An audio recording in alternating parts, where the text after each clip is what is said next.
Personal finance opinions YouTube channel में एक और वीडियो में आपको खुशामदीद। पाकिस्तान स्टॉक मार्केट में जो आने वाला हफ्ता है वो काफ़ी इवेंटफुल हफ्ता है और जो कि अभी इलेक्शंस कंप्लीट हुए हैं, कंक्लूड हुए हैं, कल ही इलेक्शंस थे और उसके बाद यूँ लगता है कि एक स्प्लिट किस्म का मैंडेट मिला है मुख्तलिफ पार्टीज़ को और इंडिपेंडेंट्स एक मेजॉरिटी में जीते हैं जो कि पीटीआई की तरफ से सपोर्टेड थे।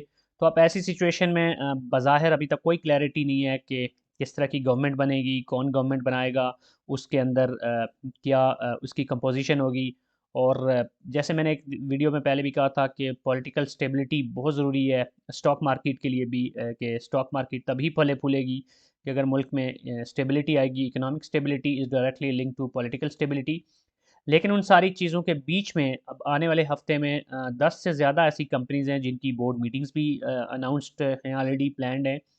और इस वीडियो में 10 उन कंपनीज़ के बारे में मैं बात करूँगा जिनकी जो आने वाला हफ्ता है 12 से लेके 16 फरवरी तक का, इसमें उनकी बोर्ड मीटिंग्स हैं, आइदर उनकी हाफ ईयरली मीटिंग्स हैं या फिर एनुअल मीटिंग्स हैं, डिपेंडिंग कि उनका ईयर एंड कब होता है। और फिर इन कंपनीज़ से डिविडेंड भी आप एक्सपेक्ट कर सकते हैं।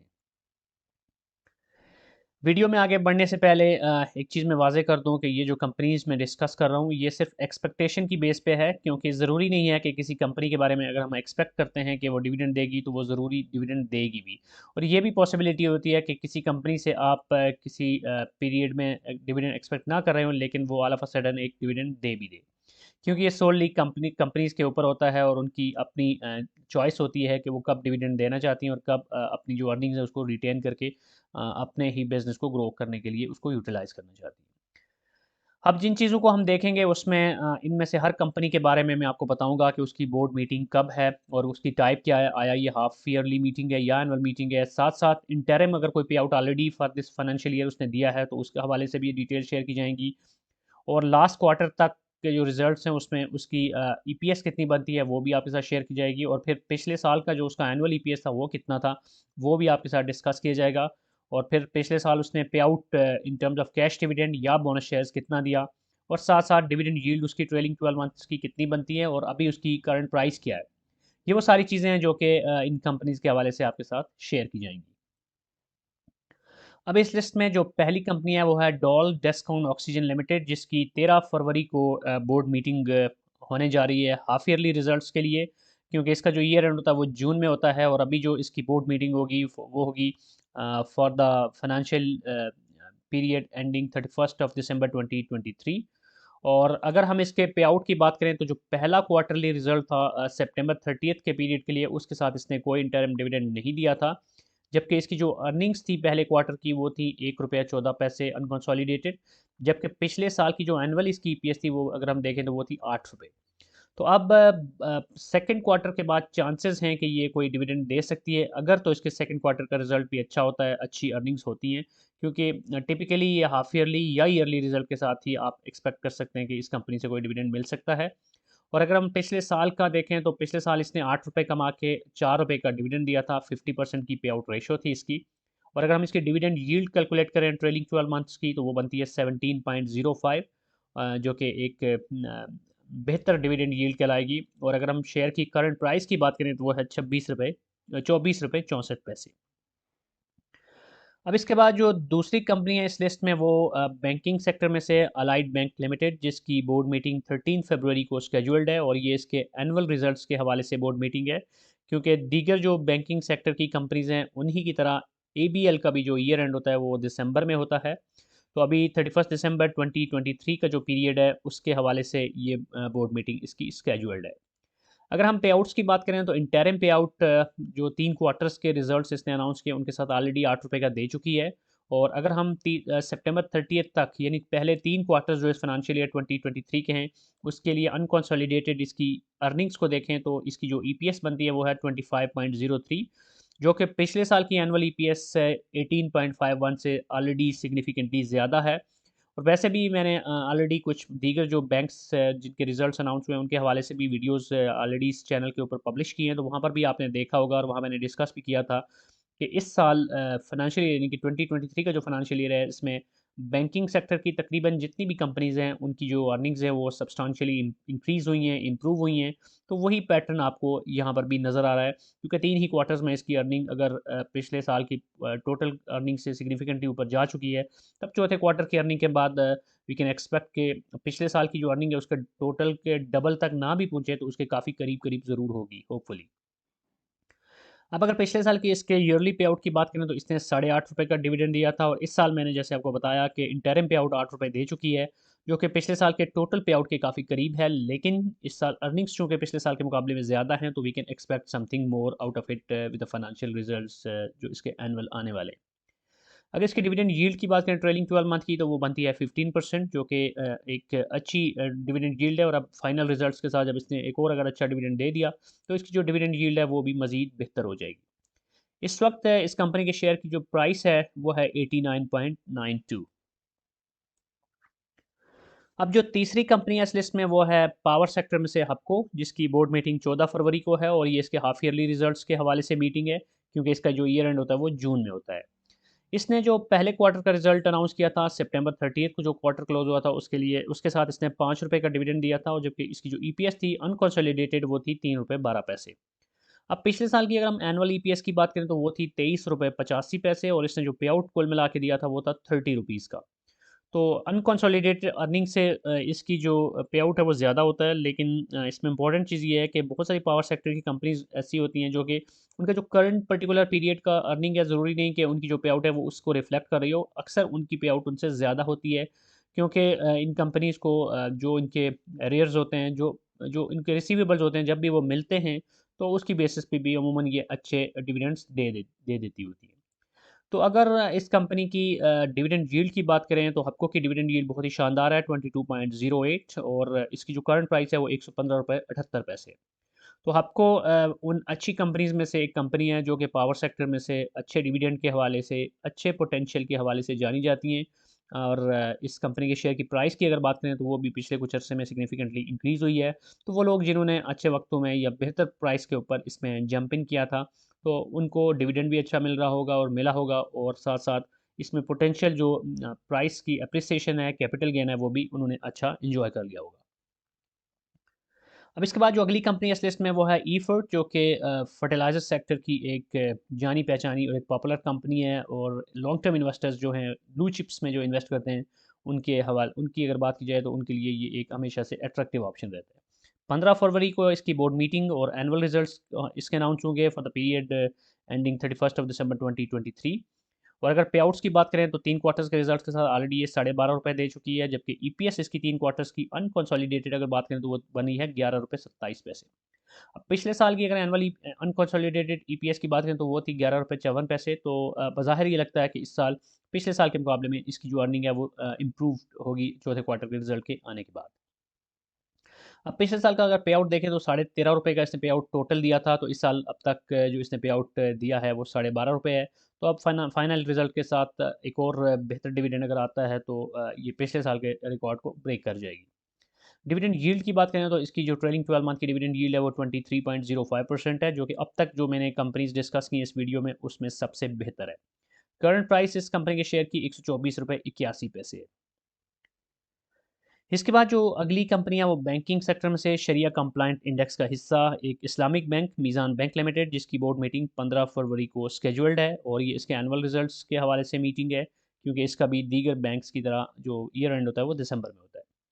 इस कंपनी ने ऑलरेडी ₹12 का डिविडेंड दिया है, इंटरिम जो डिविडेंड बनता है इसका, क्योंकि हर क्वार्टर के साथ ही तकरीबन ये डिविडेंड दे रही होती है। और ईपीएस की अगर बात करें तो 3 क्वार्टर्स की जो इसकी ईपीएस बनती है अनकंसोलिडेटेड वो है ₹32.42, जो कि पिछले साल की जो टोटल ईपीएस थी ₹25.15 उससे सिग्निफिकेंटली ज़्यादा है।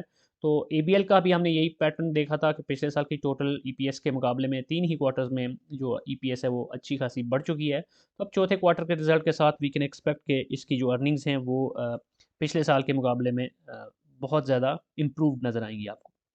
अगर पिछले साल के पे आउट को हम देखें तो ₹8.5 का इसने कैश डिविडेंड और साथ में 10% बोनस शेयर्स भी दिए थे अपने शेयर होल्डर्स को। इसकी जो डिविडेंड यील्ड बनती है वो 13.09% बनती है। अभी इतनी ज़्यादा इसलिए नज़र नहीं आ रही कि इसकी जो शेयर की प्राइस है एज़ ऑफ नाउ वो काफ़ी ऊपर जा चुकी है ₹167.92। लेकिन वो लोग जिन्होंने इसको बेहतर प्राइस पे लिया होगा उनके लिए ये एक अच्छा ऑप्शन है। और अभी भी फ्यूचरिस्टिक पॉइंट ऑफ व्यू से बात की जाए तो बैंकिंग सेक्टर जिस तरह फल फूल रहा है और जिस तरह ये अपनी अर्निंग्स शो कर रही हैं और जिस तरह कंसिस्टेंट पे आउट्स दे रही हैं, तो उसमें फिर बेहतर प्राइस के ऊपर, मल्टीपल डिप्स के ऊपर इस तरह की कंपनीज़ को के अंदर इन्वेस्ट करते रहना, रुपी कॉस्ट एवरेजिंग करना, वो एक बेहतर ऑप्शन साबित होता है। अब जो नेक्स्ट कंपनी है वो है EPQL, जो कि पावर सेक्टर की कंपनी है, जिसकी बोर्ड मीटिंग 15 फरवरी को एनुअल रिजल्ट्स के हवाले से है। और EPQL ने ₹3.5 का ऑलरेडी इंटरिम पे आउट दे दिया है 3 क्वार्टर्स के रिजल्ट्स के साथ, और 3 क्वार्टर्स में जो अनकंसोलिडेटेड अर्निंग्स बनती हैं वो हैं ₹7.54 फ़ी शेयर। पिछले साल के जो इसकी एनुअल ईपीएस थी वो थी ₹4.54, विच मीन्स कि इस साल ऑलरेडी इसकी अर्निंग्स पिछले साल के टोटल अर्निंग्स के मुकाबले में सिग्निफिकेंटली ऊपर जा चुकी हैं। तो चांसेस ये हैं कि पिछले साल की अर्निंग्स से डबल से ज़्यादा इसकी इस साल अर्निंग टोटल हो जाएगी चौथे क्वार्टर के रिजल्ट्स के आने के बाद। लास्ट जो इसका ईयरली पे आउट था वो था ₹8, और अब इस साल भी एक्सपेक्ट कर सकते हैं आपके एनुअल रिजल्ट के साथ एक और बेहतर इसका डिविडेंड आ सकता है। डिविडेंड यील्ड की बात करें तो ट्रेलिंग 12 मंथ की जो इसकी डिविडेंड यील्ड थी वो थी 15.39%, जो कि एक अच्छी डिविडेंड यील्ड कहलाएगी। करंट प्राइस इस कंपनी के शेयर की ₹31.23 है। इसके बाद जो नेक्स्ट कंपनी है इस लिस्ट में वो है PSO, और oil and gas marketing sector की एक कंपनी है जिसकी बोर्ड मीटिंग 15 फरवरी को हाफ ईयरली रिजल्ट्स के हवाले से है। इसका ईयर एंड जून में होता है। पहले क्वार्टर का जो रिजल्ट था उसके साथ इसने कोई डिविडेंड नहीं दिया था, जबकि ईपीएस जो इसकी पहले क्वार्टर की बनी थी वो थी ₹46.62, जो कि एक एक्स्ट्रा ऑर्डिनरी इसकी अर्निंग है पहले क्वार्टर में, क्योंकि पिछले साल की अगर टोटल ईपीएस देखें तो वो थी ₹12.06। लास्ट जो इसका ईयरली पे आउट था वो था ₹7.5, और डिविडेंड यील्ड अगर इसके हम देखें तो वो है 6.11%, जो कि कोई बहुत ज़्यादा हौसला अफजा नंबर नहीं है। ₹164.39 पे इस कंपनी के शेयर की इस वक्त ट्रेडिंग हो रही है। अब जो अगली कंपनी है इस लिस्ट में वो है HMB हबीब मेट्रोपॉलिटन बैंक, और ये भी बैंकिंग सेक्टर में से एक अच्छा स्टॉक है। 15 फरवरी को इसकी बोर्ड मीटिंग है फॉर द एनुअल रिजल्ट्स 2023 की। इंटरिम पे आउट की बात करें तो 3 क्वार्टर्स में इसने ₹5 का डिविडेंड ऑलरेडी दिया है, और ₹18.31 इसकी ईपीएस है अब तक की 3 क्वार्टर्स की इस साल, जबकि पिछले साल की जो टोटल इसकी एनुअल ईपीएस बनी थी अनकंसोलिडेटेड वो थी ₹13.61। तो अगेन यहाँ पर भी आपको वही पैटर्न नज़र आ रहा है कि 3 ही क्वार्टर्स में इसने अपनी जो अर्निंग्स हैं वो पिछले साल की अर्निंग से अच्छी खासी बढ़ा ली हैं। लास्ट जो इसका ईयरली पे आउट था वो था ₹3.25, तो उस लिहाज से इस साल ऑलरेडी ये अच्छा पे आउट दे चुकी है, लेकिन अर्निंग्स को भी अगर देखें तो we can expect another good dividend with the final results. Dividend yield की बात करें तो इसकी जो ट्रेलिंग 12 मंथ की डिविडेंड यील्ड बनती है वो है 22.77%, जो कि इस लिस्ट में जो कंपनीज हैं उसमें अभी तक आपको सेकंड हाईएस्ट नज़र आ रही होगी। करंट प्राइस इसके शेयर की ₹60.40 है। इसके बाद जो अगली कंपनी इस लिस्ट में वो है चिराट सीमेंट CHCC, जिसकी 16 फरवरी को हाफ ईयरली रिजल्ट्स के हवाले से बोर्ड मीटिंग है। पहले क्वार्टर के रिजल्ट के साथ इसने कोई डिविडेंड नहीं दिया था, जबकि अर्निंग्स की अगर हम इसकी बात करें तो ₹7.89 की इसकी अर्निंग्स पहले क्वार्टर की आ चुकी हैं, जबकि पिछले साल की जो इसकी एनुअल ईपीएस बनी थी वो थी ₹22.67। तो इस साल अभी एक ही क्वार्टर में इसने अच्छा परफॉर्म किया है। सीमेंट सेक्टर बहुत सारे इफ्स एंड बट्स के साथ परफॉर्म कर रहा होता है, लेकिन अभी एज ऑफ नाउ बात की जाए तो वी कैन एक्सपेक्ट कि सेकंड क्वार्टर का रिजल्ट इसका बेहतर आएगा, और देयर इज़ अ पॉसिबिलिटी कि ये उसके साथ डिविडेंड भी दे सकती है।